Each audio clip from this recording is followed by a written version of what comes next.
Our headlines today.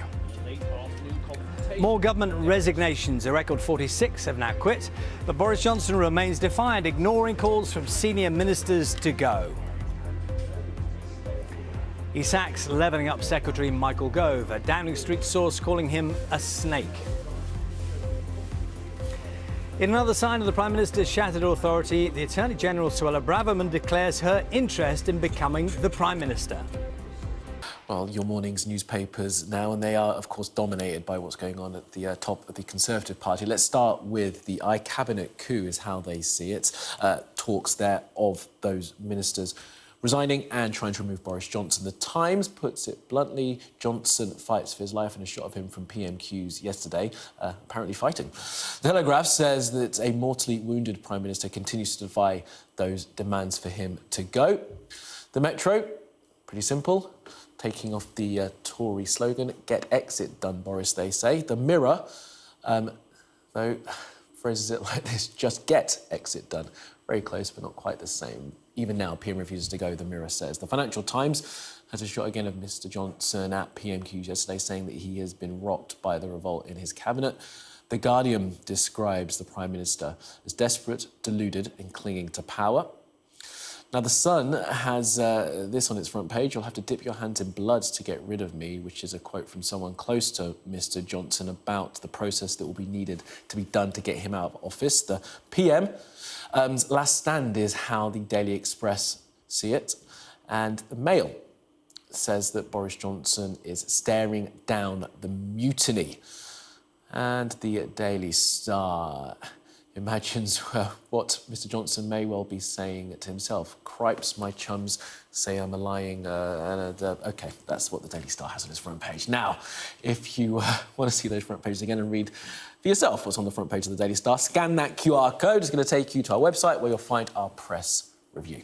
Can have a little glance at some of the papers this morning and see how everything yesterday's goings on are being reported. I don't know what particularly interests you here. We have Johnson's fight for his life in the Times, and this was one of the images from the Commons yesterday, where, in amongst other things, Nick, he was listening to those who had resigned. Sajid Javid, for example. Yeah, he stayed for Sajid Javid's remarkable resignation speech.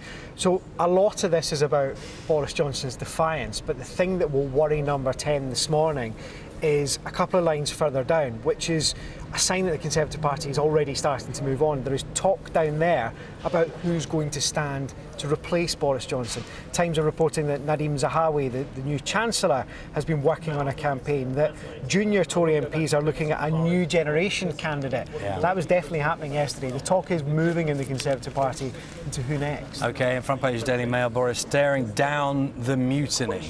Look, I mean, I suspect that will be slightly warmer welcomed in Number 10, because they want to give that impression that whatever Boris Johnson's doing in there this morning, he's getting on with things and he has a plan.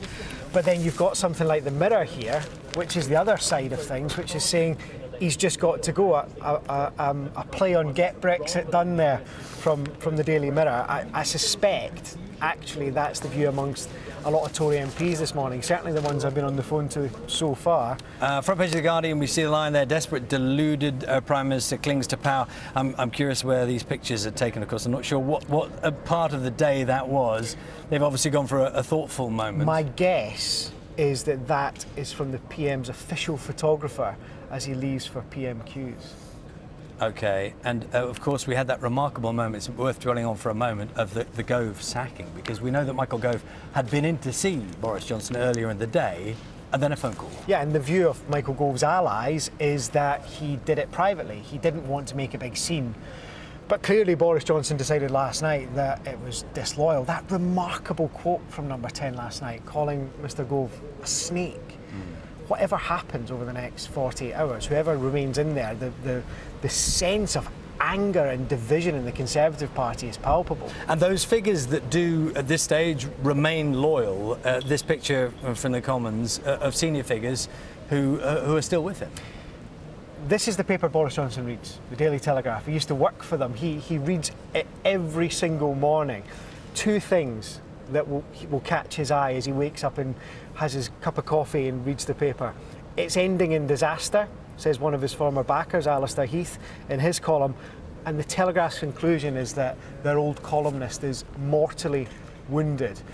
Probably won't change the Prime Minister's mind as he wakes up this morning, but it's another indication to Number 10 that there is a general feeling in Westminster that the game's up.